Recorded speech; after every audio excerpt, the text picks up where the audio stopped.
بسم اللہ الرحمن الرحیم۔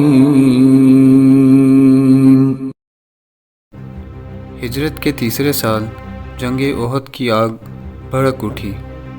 یہ بڑی مشکل لڑائی تھی۔ نوبت یہاں تک آ پہنچی کہ جنگ کے آخری مراحل میں کفار کی جیت ہو گئی اور سارے مسلمان سر پر پیر رکھ کر بھاگ کھڑے ہوئے۔ صرف حضرت علی اور ابو دجانہ انصاری نام کے ایک صحابی کے علاوہ کوئی میدان جنگ میں موجود نہ تھا۔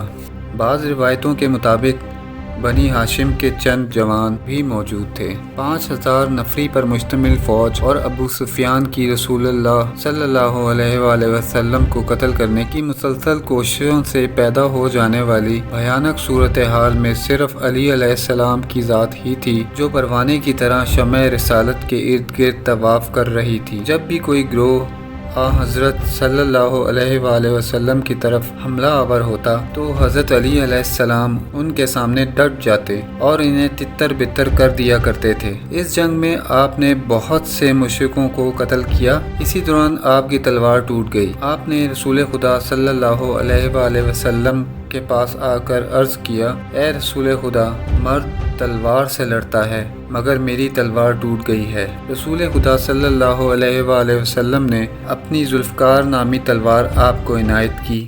آپ دشمنوں پر اسی تلوار سے مسلسل حملہ کرتے اور دوسری طرف سے ان کے حملوں کا منہ توڑ جواب بھی دیتے تھے۔ آپ کا پورا جسم زخموں سے اس طرح چور چور تھا کہ آپ پہچانے نہیں جاتے تھے۔ جناب جبرائیل نازل ہوئے اور انہوں نے رسول خدا صلی اللہ علیہ وآلہ وسلم سے کہا، اے محمد، بلا شبہ برادری اور تعاون اسے کہتے ہیں۔ رسول اللہ صلی اللہ علیہ وآلہ وسلم نے فرمایا، وہ مجھ سے ہے اور میں اس سے ہوں۔ جناب جبرائیل نے کہا، اور میں آپ دونوں سے ہوں۔ اسی دوران اہل بدر نے ایک آسمانی صدا سنی، ذوالفقار جیسی کوئی تلوار نہیں اور علی جیسا کوئی جوان نہیں۔ ہاں، یقیناً اس وقت علی کی فداکاری اتنی ہی اہمیت کی حامل تھی کہ رسول خدا صلی اللہ علیہ وآلہ وسلم فخر کرنے لگے کہ علی مجھ سے ہے، اور درگاہ خداوندی کے مقرب ترین فرشتے جبریل کو بھی یہ خواہش تھی کہ وہ علی اور رسول خدا صلی اللہ علیہ وآلہ وسلم سے ہوں، یعنی ان کے حصے میں ان فضائل کا کچھ حصہ آ جائے جو حضرت اور رسول